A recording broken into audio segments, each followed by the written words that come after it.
Bienvenue dans la petite vidéo du mois de juin 2024. Ça fait un petit moment qu'on ne s'était pas vu. J'espère que vous allez bien. Aujourd'hui, je vais commencer par les lunes. Dans les précédentes vidéos, je faisais d'abord le tirage du mois. Mais aujourd'hui, j'ai décidé que je commencerai par vous parler de la nouvelle lune du 6 juin, parce qu'elle est imminente. Et puis j'enchaînerai avec la pleine lune du 22 juin. Et ensuite, je découvrirai en même temps que vous les 10 cartes des éléments, du tirage des éléments pour le mois de juin. Alors c'est parti, on découvre ensemble la nouvelle lune du 6 juin. Voilà, comme vous pouvez le voir, la roue sacrée, l'Orient d'or et la rose de vent, c'est ce que j'ai obtenu avec mon calcul des harmoniques. Quand on additionne un par un tous les chiffres, on obtient une première carte ou un premier harmonique qui s'appelle, là, pour le coup, la roue sacrée. C'est l'harmonique 20. Parce que quand on additionne 6 juin 2024, on obtient 20. Voilà, donc la roue sacrée, l'ascendant, c'est l'Orient d'or. Pourquoi l'Orient? C'est l'harmonique 12. 6 juin, c'est 6 et 6, 12. Et la quête de vie, c'est l'addition des deux premiers harmoniques. Et on a donc la rose de vent. Alors, ça veut dire quoi tout ça? On commence avec la rose. Quand on regarde les trois cartes côte à côte, on voit plutôt, on peut imaginer quelque chose d'assez enthousiasmant quand même. La roue, c'est l'évolution, l'accélération, le changement, la prise de vitesse, et aussi le fait de se laisser un petit peu embarquer par le mouvement. On passe la vitesse supérieure. À côté, on a l'Orient, dans ses couleurs un peu lumineuses, on dirait un petit peu le lever du soleil. L'Orient, l'Est, c'est le début d'un cycle, l'enthousiasme, l'éveil, le matin, la jeunesse, la fraîcheur. Alors, ça correspond bien un petit peu à la période.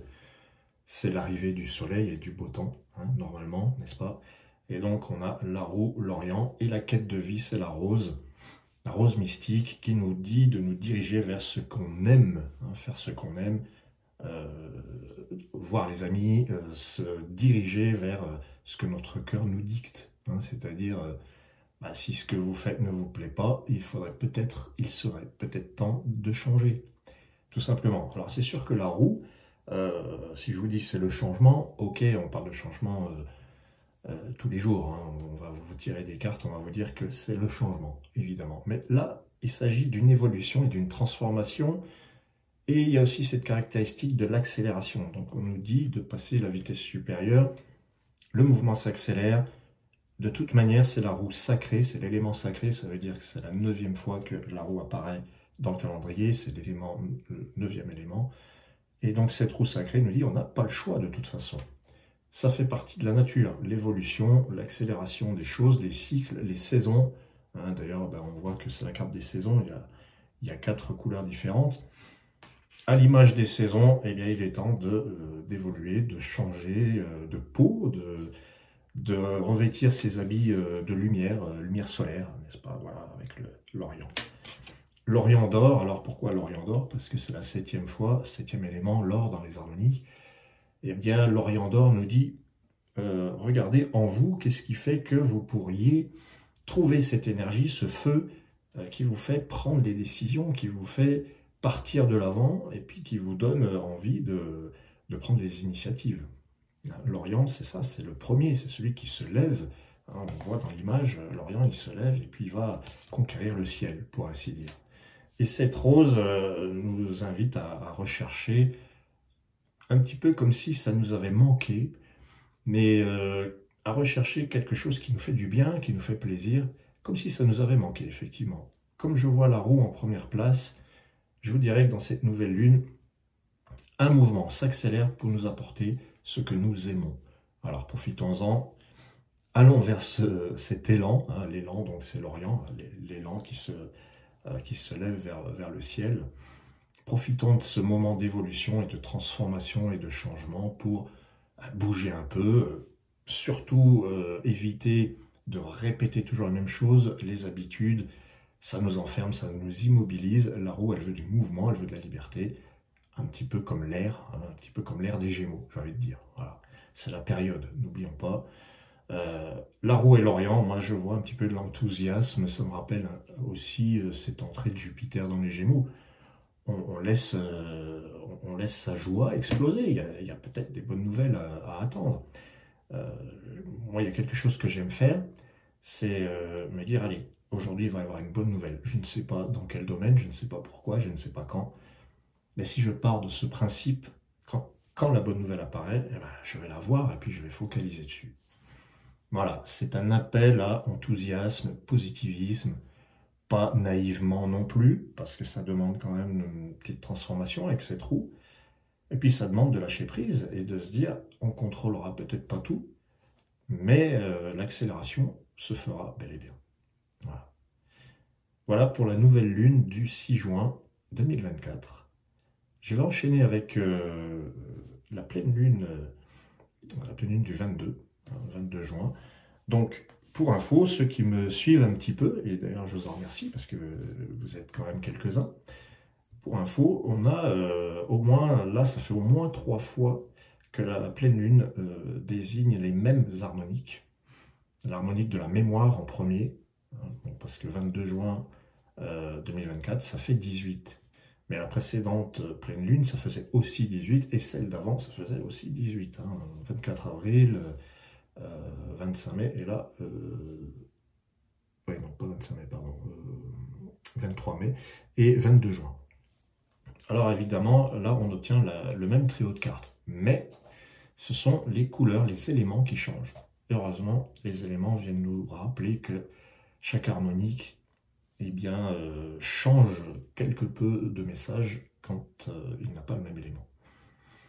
Et qui plus est, le fait qu'à toutes les pleines lunes, on ait eh bien, on ait toujours le même trio, ça veut dire quelque chose. Hein. Donc, si on regarde l'image, mémoire sacrée, scarabée arc-en-ciel et salamandre de vent.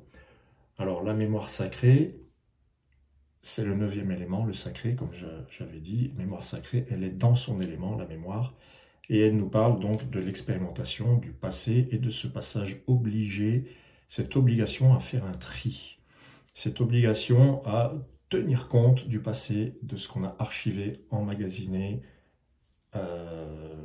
accumulé. Voilà. La mémoire, elle est conservatrice, elle est là pour conserver, hein, la mémoire, elle est là pour retenir. Donc, mémoire sacrée, peut-être qu'à la pleine lune du 22 juin, on va avoir le sentiment, moi je ressens comme les blocages. Les blocages, les choses qui sont freinées, c'est pas encore. Alors, à la nouvelle lune, on a eu un élan, la joie, etc.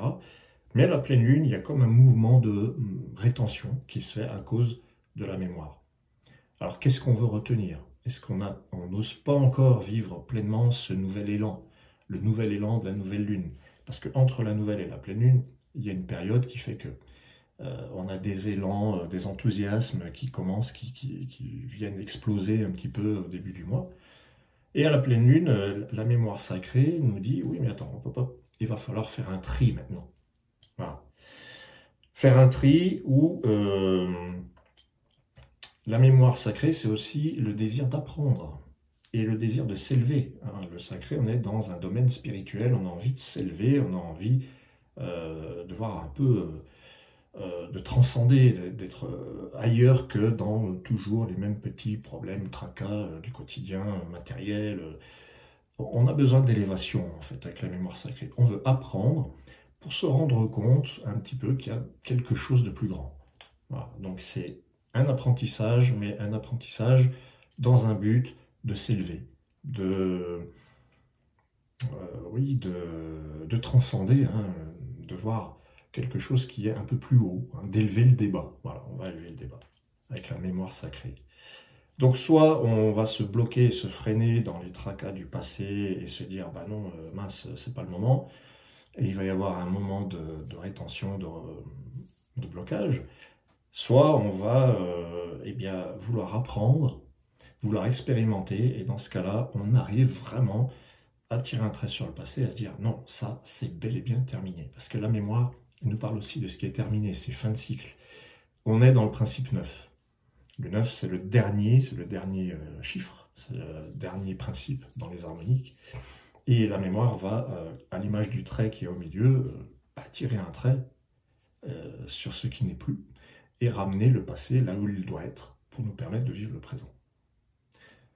Alors, l'ascendant, le scarabée, c'est un petit peu le révolté. C'est celui qui vient bousculer un peu, faire la révolution, créer, engendrer un nouvel ordre. Mais pour ça, il faut un petit peu secouer le cocotier, si j'ose dire. Alors, le scarabée arc-en-ciel, il nous dit que ça passe peut-être par une communication créative. J'ai envie de dire créative, quelque chose qui va nous permettre de créer autre chose, un avenir. Le scarabée arc-en-ciel, il va trouver un moyen de créer une communication dans laquelle tout le monde se comprend. Voilà. Parce que le scarabée, il symbolise aussi la multitude. Il y a beaucoup de scarabées sur Terre. Il symbolise la multitude, la foule, et il nous dit, bon, avec le scarabée arc-en-ciel, on va transformer la confusion, le chaos, en quelque chose d'ordonné et sur lequel tout le monde peut se mettre d'accord. Je vois ça comme ça parce que la quête de vie, la salamandre, cette belle carte de la salamandre nous dit, dirigez-vous vers la paix. Elle est pacificatrice, la salamandre. Dans ces trois cartes, quand je vois la mémoire, donc apprentissage, rétention, blocage, mais au lieu de bloquer, de se retenir et de rester dans le passé, on va essayer d'expérimenter et d'apprendre afin d'élever le débat. Il faut élever le débat. Le scarabée nous dit il faut secouer un petit peu le prunier, puis abandonner les habitudes, pas avoir peur je dirais, d'entrer peut-être même en conflit, pourquoi pas, mais c'est pour un mieux-être. D'ailleurs, je vous dirais que si conflit il devait y avoir, de toute manière, le scarabée est suivi et recouvert par la salamandre qui est une carte de paix. Voilà, c'est la paix, la salamandre. Elle traverse les flammes. Si on regarde l'image de la salamandre, elle traverse le feu, elle ne brûle pas, elle y résiste, et puis elle l'éteint ce feu, hein, donc elle apporte la paix. Voilà. Alors pour cette pleine lune, si je fais une petite synthèse, la mémoire sacrée, il peut y avoir des blocages, il peut y avoir rétention, il peut y avoir quelque chose qui nous dit non, on ne va pas accepter le changement qui est annoncé par la nouvelle lune du 6 juin. Et en fin de compte, on peut l'accepter en allant, je dirais, droit au but avec le scarabée. Hein. Le scarabée, il ne s'encombre pas, il va droit au but, et il communique, et il dit ce qui met tout le monde d'accord. Voilà. Enfin, avec la salamandre, il y a apaisement. Donc c'est un peu plus mitigé le 22 juin que le 6 juin, mais ce qu'il faut retenir de cette pleine lune, c'est que avec la mémoire sacrée, il y a quelque chose à apprendre, il y a quelque chose à retenir, effectivement, mais sans se bloquer pour autant, sans empêcher l'engendrement, la création de ce que vous voulez, de vos projets. Ne vous retenez pas, en fait. Il y a des choses à retenir, je dirais, faites preuve de patience, mais ne vous retenez pas. Allez là où vous devez aller. Vous trouverez... si ce que vous avez à dire est juste, ça sera bien reçu et il n'y aura pas de conflit. Je crois que cette pleine lune du 22 juin nous dit « j'ai peur du conflit ». N'ayons pas peur de ça, allons-y. Et il faut se dire que la mémoire sacrée, c'est une belle carte, elle nous apprend des choses, elle nous permet de nous connecter à quelque chose de plus haut. Voilà pour la pleine lune du 22 juin. Alors maintenant, je vais découvrir avec vous les 10 cartes du mois de juin. Je vais les tirer une par une, contrairement aux autres fois où je vous affichais la photo du tirage. Là, eh bien, je vais les découvrir en même temps que vous. C'est un petit peu en live, en direct live. Et comme ça, je trouve que c'est plus agréable. Voilà.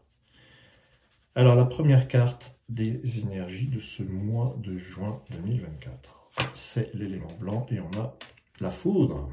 Voilà, ça commence bien, la foudre blanche. Qu'est-ce qu'il y a en potentiel? Eh bien, en potentiel, il y a la foudre, la libération, la délivrance, le changement, la rupture. Alors, on revient un petit peu à ce que nous disait la roue sacrée du début du mois au 6 juin pendant la nouvelle lune.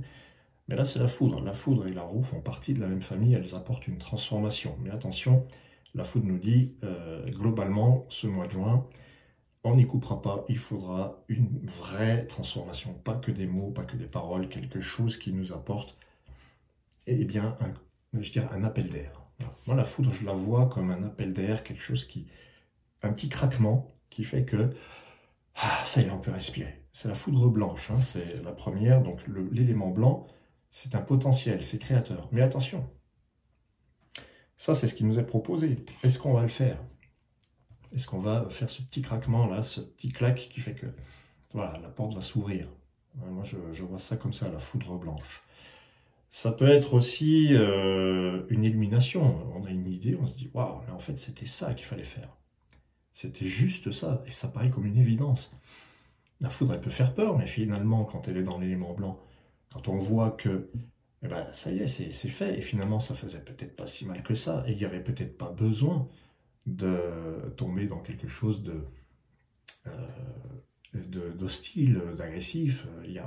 La foudre blanche, elle va peut-être apporter un changement subtil, mais surtout qui va créer. C'est créatif. Voilà, donc la foudre blanche, le mois de juin, c'est foudre blanche, une transformation, un éclair, hein, voilà, un éclair de génie. Un éclair de génie. Une bonne surprise. Moi, je vois ça positivement. Alors, la deuxième carte, on a le livre. Le livre de feu, l'élément feu, c'est donc l'action à accomplir, hein. La première carte, c'est le potentiel. On a le potentiel de se libérer, hein, de faire péter la vitre et de prendre l'air. L'action à accomplir avec le livre, c'est une action qui demande d'être convaincu. Il ne faut pas laisser de place au doute. On est convaincu, mais on est pleinement convaincu. On est prêt ce mois de juin à faire un acte qui ne pourra pas... on ne pourra pas revenir en arrière, en fait. Voilà. Le livre, c'est les convictions et les croyances. Alors, de deux choses l'une, soit on se fait guider par ses croyances. Alors, c'est pas forcément une bonne idée, mais on n'a peut-être pas tellement le choix des fois. Et puis là, l'idée, c'est de se dire, bah, de toute manière, il y a la foudre en premier. La foudre est couverte par le livre. Et c'est plutôt bien. Moi, j'aime bien voir la foudre couverte par le livre parce que c'est pas l'éclat de quelque chose d'inattendu, d'imprévisible. Et par-dessus, le livre qui nous dit, bah voilà, ça c'est la vérité. La vérité éclate au grand jour. C'est ça que je veux dire. Alors, on pourrait résumer, j'ai envie de dire, ce mois de juin à la vérité éclate au grand jour. La foudre, le livre. Alors l'action à accomplir, ben, c'est une action vraiment de conviction, hein. Il faut être complètement convaincu, avoir la foi. L'acte que vous posez est un acte plein de foi, de confiance, de certitude. Alors, troisième carte, on va continuer de mélanger. Troisième carte de l'oracle des harmoniques. Le miroir de vent. Voilà, alors le vent, c'est ce vers quoi on se dirige, hein, c'est l'orientation. Et puis c'est aussi le domaine de la pensée, c'est le domaine aérien, c'est un domaine assez libre de changement, là où le changement est accepté, les virages, etc. Miroir de vent. Alors une fois que la liberté, oui, la liberté, la vérité a éclaté, hein, dans un vent de liberté, donc du coup, que se passe-t-il? Eh bien, on a le miroir, on a quelque chose qui se produit au niveau de l'image de soi, de la reconnaissance. Moi, je dirais, on se reconnaît soi-même, on a un regain de confiance, je trouve, parce que le miroir devant, avec un miroir devant, normalement, la confiance est vacillante. Un coup, on y croit, un coup, on n'y croit pas. Mais comme il a le livre juste avant, dans cette combinaison, livre et miroir, un côte à côte, je vous fais voir, voilà, hop, miroir, miroir, livre. Le livre est suivi par le miroir, et là, j'ai envie de dire, les convictions servent, je dirais, la foi, les convictions sont un appui solide à votre confiance en vous-même. On retrouve la confiance parce que eh bien, on a accepté la vérité. Voilà. C'est un vrai petit jeu de piste, ce tirage des éléments. Voilà, miroir devant, regain de confiance. La vérité est faite, vous ne pouvez plus vous cacher, vous êtes obligé de vous dire, eh ben voilà, moi je suis ça. Voilà, je suis ça, je n'ai pas le choix. Je ne peux pas faire autrement. Livre, miroir, je n'ai pas le choix, c'est mon destin, c'est mon karma, c'est ton destin. Tu es cette personne avec cette tronche, avec cette identité, avec ce nom. Bon, ça peut être c'est un peu fataliste ce que je dis, mais non, en fait, c'est accepté. À partir du moment où c'est accepté, eh bien, c'est mieux. Allez, on continue de mélanger.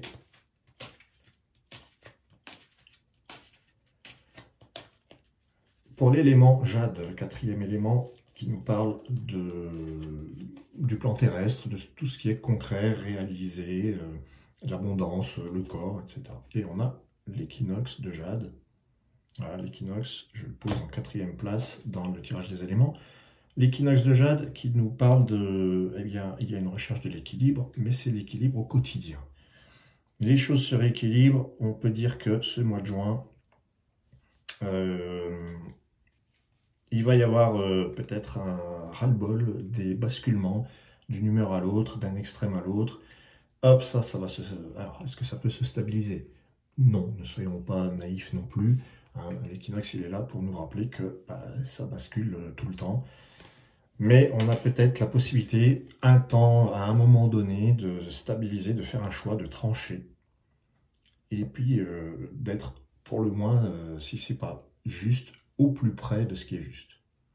Hein, donc, il se peut que ce mois-ci, il y ait des questions de se mettre d'accord. Qui fait quoi, qui dit quoi, qui va où. Là, l'équinoxe de jade, c'est, je trouve, le juste milieu, mais je le trouve concrètement. Voilà. Bon, c'est plutôt positif, hein, l'équinoxe de jade. Peut-être qu'il y a un côté, je tiens à mon positionnement, je ne vais pas lâcher l'affaire. Voilà, il y a peut-être un petit peu de ça aussi, parce que l'élément jade, c'est un élément assez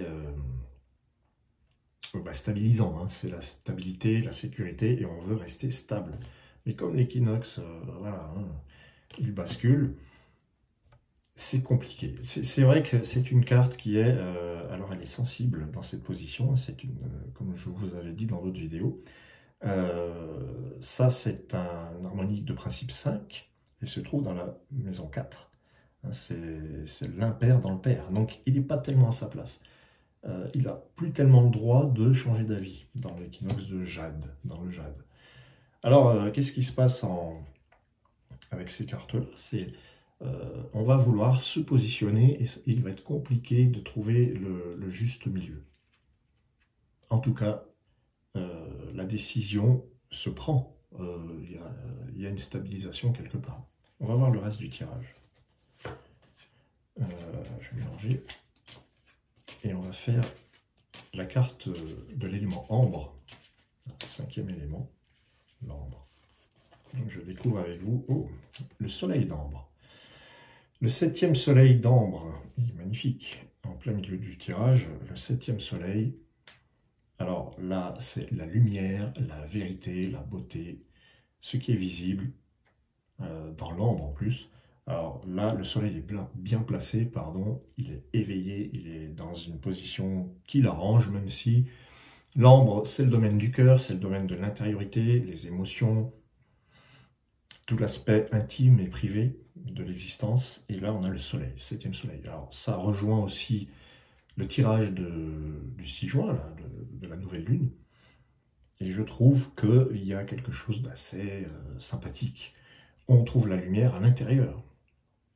C'est la joie dans le cœur, là, hein, pour moi. Hein. Le soleil, le septième soleil d'ambre, c'est la joie dans le cœur. Il y a un amour qui se répand. Il y a quelque chose qui donne envie de briller, peut-être pas de briller, mais de rayonner, en tout cas, hein, de partager. Ce septième soleil, il a besoin d'être vu, mais c'est pas un mal. Hein. Il n'est pas là pour parader. Il est là pour irradier une énergie. C'est énergétique, le soleil d'ambre. Ce que j'ai dedans va se voir dehors. Voilà. Donc, c'est un mois, par rapport au message de juin, il y a cette idée que, enfin, le soleil revient, mais il ne revient pas seulement là-haut, il revient en nous. C'est le soleil revient en vous, c'est ça que je suis en train de vous dire.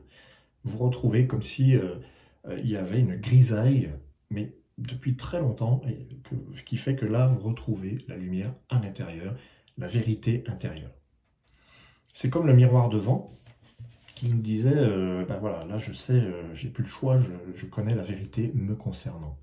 J'ai une révélation à vous faire, je sais qui je suis. Et là, le soleil d'ambre, c'est un peu pareil. C'est je sais qui je suis, et en plus, je vais le partager, je vais le dire, je vais le montrer. C'est un bon moment pour montrer, pour démontrer son amour, ses envies, son talent, que sais-je. Vous savez vous-même ce que vous avez à montrer. C'est être démonstratif de ce qui est au-dedans. Voilà, vous n'avez rien à cacher. 6e carte, l'arc-en-ciel, donc la communication. La communication. Hop. Ah bah elle tombe bien, c'est l'alphabet qui est à sa place, il est puissant dans le domaine de la communication. L'alphabet d'arc-en-ciel, l'alphabet arc-en-ciel, pardon. Alors, voilà, juste à côté du soleil, hein, il se prend un bon coup de soleil, hein, l'alphabet. Il y a l'idée de trouver sa place. Voilà, en plus, c'est que des bonnes choses, trouver sa place. Je fais la lumière sur la place qui est la mienne, parce que quand j'ai compris qui j'étais avec le miroir, je peux faire la lumière sur ma place. Soleil, alphabet, on arrête de faire les choses n'importe comment dans le désordre, la tête en bas. On arrête d'avancer la tête en bas. Voilà, ça y est, tout se remet en place. Toi, tu vas là, ça se met là, ça se fait comme ça, et là, ça se dit comme ceci. Voilà, il n'y a pas de... C'est la logique, c'est le règne de la logique. Voilà, c'est l'alphabet arc-en-ciel. Ça favorise vraiment tout ce qui est de l'ordre de la place, l'organisation, l'agencement, l'administratif. J'ai envie de vous dire, bon, l'administratif, c'est pénible, c'est chiant, c'est quelque chose qu'on n'a pas envie de voir, ou qu'on n'a pas envie de faire, mais pourquoi je parle de ça? Eh bien, il y a peut-être des bonnes nouvelles. Alors après, ça dépendra quand même de la carte d'après, mais il y a peut-être des choses qui peuvent vous arranger ce mois-ci. Ça peut être, je sais pas. En tout cas, on trouve sa place. On voit comment, c'est comme si on voyait clair parce qu'on a rangé. Il y en a quelques-uns qui pourraient se reconnaître dans cette définition. Je vois clair parce que j'ai rangé. Quand je dis ranger, c'est surtout de mettre les bonnes choses au bon endroit. 7e carte. Alors, il est important cet alphabet, hein, parce qu'il est à sa place, il est puissant. 7e carte, donc l'élément or, qui nous parle du relationnel, et qui est directement relié au 7e soleil. 7e carte, l'or, le soleil, le serpent cosmique à la 7e place. Alors lui, il n'est pas forcément à sa place dans l'or, puisque lui, il fait partie du monde des ténèbres, hein, de l'obscurité. Serpent cosmique, c'est les principes 8. Harmonique 8. Le serpent d'or. Sans nul un jeu de mots, le serpent d'or, des apostrophes. Hein. Alors là, il y a régénération. On fait un retour en arrière pour se régénérer. C'est la guérison aussi, je trouve, le serpent d'or. C'est comme si les relations prenaient une autre tournure, hein, à l'image de ce serpent-là, une autre tournure pour... on revient en arrière et on reprend les choses depuis le début. Et on se dit, voilà comment ça va se passer maintenant. Pour moi, c'est un guérisseur, ce serpent cosmique. Il vient guérir le domaine des relations. C'est plutôt sympa. Hein, il ne faut pas le voir comme un serpent méchant, vénéneux. Hein, ça n'a rien à voir avec ça. Donc la guérison au niveau des relations. Vous verrez bien hein, ce que ça peut vous... Dans quel domaine, dans quel domaine, dans quel milieu, est-ce que c'est professionnel? Le rapport aux autres reprend une nouvelle peau en fait. Voilà. Le rapport aux autres reprend une nouvelle peau. Alors on a la 8e carte, donc l'élément noir. J'ai sorti l'aura noire. L'élément noir qui nous parle de ce qui nous échappe, hein, de ce qu'on ne contrôle pas, l'inconnu, tout ce qui se trame et qu'on ne sait pas, qu'on ne voit pas, mais qui est bien là quand même. Hein. Et avec l'aura noire, j'ai envie de dire que c'est les relations, encore une fois, mais, alors, parce que voilà, il y a un petit échange là. Il faut voir que le serpent, il est à sa place dans l'élément noir, mais il est dans l'or. L'aura est à sa place dans l'élément or, mais elle est dans le noir. Ils ont échangé, les coquins. Ils ont échangé de maison. Donc l'un se trouve chez l'autre. Ça veut dire quoi? Ça veut dire qu'ils disent pas tout à fait la même chose, mais c'est très proche. L'aura noire nous dit, vous ne vous faites plus influencer. Vous ne vous faites plus influencer de manière néfaste, négative. Votre rayonnement vous appartient et les choses de l'extérieur ne vous atteignent pas, en fait. Voilà. L'aura noire, en fait, n'a pas besoin des autres pour avoir sa propre énergie. sans aller jusqu'à se cacher à la rigueur, parce que l'aura, c'est ce qui nous rend, c'est ce qui nous met en contact avec les autres. Mais là, elle est dans le noir. Et là, c'est comme si on nous disait, je veux bien être en relation d'une nouvelle manière, je veux bien guérir mes relations avec les autres, mais par contre, je ne vais compter que sur moi-même, en fait. Je vais peut-être éviter de, entre guillemets, polluer mes avis, mes désirs, mes décisions en fonction des autres. C'est vrai que c'est un peu... on se renferme un peu dans sa bulle, mais c'est salvateur, j'ai envie de dire.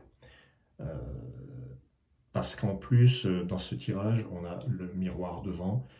En fait, on a trois cartes qui appartiennent à la même famille et qui nous parlent du relationnel. On a le miroir devant, le soleil d'ambre et l'aura noire.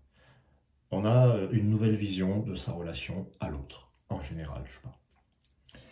On va tirer la neuvième carte avec l'élément sacré, donc qui nous parle des programmations, des croyances et des règles. C'est le neuvième élément, les harmoniques. Et là, on a le lotus sacré. Lotus sacré. Alors le lotus, c'est le purificateur. Il n'est pas à sa place dans le sacré. Il est dans l'élément opposé à son domaine. Hein. Lui, il est en jade normalement. Hein. Il fait partie du plan terrestre. C'est une plante. C'est une plante aquatique certes, mais c'est une plante. Alors le lotus sacré nous dit, je vais être naturel le plus possible. Je vais être en relation avec la nature, avec ma nature, et je ne dérogerai pas avec ça. C'est vrai que là, vraiment, depuis le début, je tourne autour un peu du même thème, mais il y a l'idée, avec Lotus Sacré, je veux être sain, une vie saine parce que il n'y a pas de mensonge, voilà, il n'y a pas d'influence néfaste avec l'aura, mais il n'y a pas de mensonge possible avec le lotus. Le lotus sacré ne peut pas mentir, il ne sait pas mentir. Alors, donc on ne pourra pas... ça va être compliqué de faire des rondes de jambes, de dire oui pour faire plaisir, c'est pas vraiment l'ambiance. On est vraiment dans le lotus sacré, on va aussi se purifier de ses croyances. On n'a pas envie de croire des choses de peur d'avoir une désillusion. Le lotus sacré, il veut du vrai, du solide, du stable, du naturel, voilà, hein, du spontané, du naturel. Je trouve que ce tirage nous parle beaucoup des relations, révélation, la vérité sur soi, la vérité dans le relationnel, l'équilibre, trouver sa place. On va tirer une 10e carte pour conclure avec ce tirage des éléments de juin. La 10e carte, c'est le cristal, donc c'est la carte la plus puissante, avec l'être intérieur de cristal. Alors, la plus puissante, c'est-à-dire la plus positive, hein, on dira, et puis aussi celle qui nous apporte les choses les plus... Quand c'est la plus positive, hein, plus la lumière est forte, plus l'ombre est noire, et aussi les aspects peut-être les plus désagréables, mais l'un ne va pas sans l'autre. L'être intérieur de cristal, c'est quoi? L'être intérieur, c'est, comme son nom l'indique, c'est la vie intérieure, l'intuition, tout ce qui vient de soi. C'est très centré sur l'intériorité, sachant que ce qui est dedans, à l'intérieur, est plus inspiré que ce qui est issu des informations extérieures. Pourquoi? Parce que c'est comme un passage vers l'universel en fait. Je dirais que l'être intérieur, ça nous ramène à notre côté singulier, mais on ne peut pas faire autrement que de faire partie d'un tout. Donc l'être intérieur de cristal, c'est que la plus belle facette de ce tirage, c'est ce côté intuitif. Ce côté intuitif, ce côté intimiste. C'est la protection aussi, c'est le cocon, la bulle, l'œuf, l'enveloppe. Voilà, l'être intérieur, c'est l'enveloppe. C'est tout ce que vous avez en dedans. Et ça, c'est ce qui est préservé dans le tirage. Ce mois de juin, il vous dit, vous trouvez le moyen de protéger, d'entrer en gestation. Voilà, c'est ça, il y a l'idée d'entrer en gestation avec l'être intérieur. C'est vraiment le cocon. Voilà. Donc, tout vient de soi. C'est un petit peu le message de l'être intérieur aussi. Tout part de soi, de l'intériorité.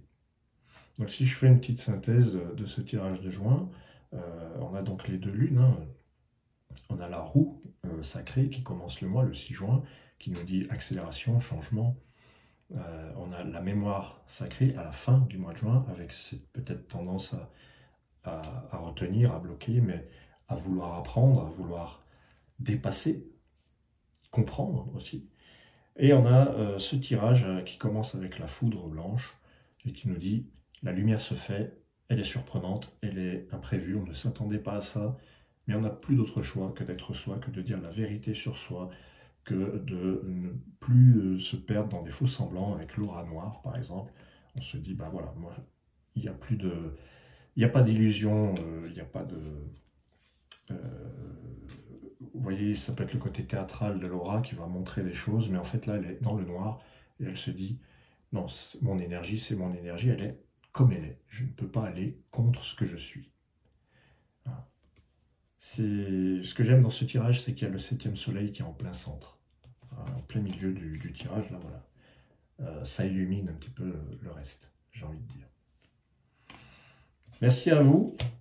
N'hésitez pas à me contacter. Sous la vidéo, vous avez le lien pour aller sur mon site, découvrir toutes les consultations que je propose. Si vous voulez un tirage des éléments personnels, vous tapez sur... vous allez dans le site et vous cliquez sur dialoguer. C'est un tirage que je peux vous faire personnalisé. Et après, il y a tous les calculs des harmoniques. Si vous voulez connaître vos harmoniques de naissance et étudier, avoir une étude sur le couple, le travail, se connaître soi-même, etc. Il y a pas mal de choses. Voilà, je vous souhaite le meilleur et je vous dis à très bientôt pour d'autres aventures. Il y aura certainement du nouveau ce mois de juin par rapport aux harmoniques. Ciao.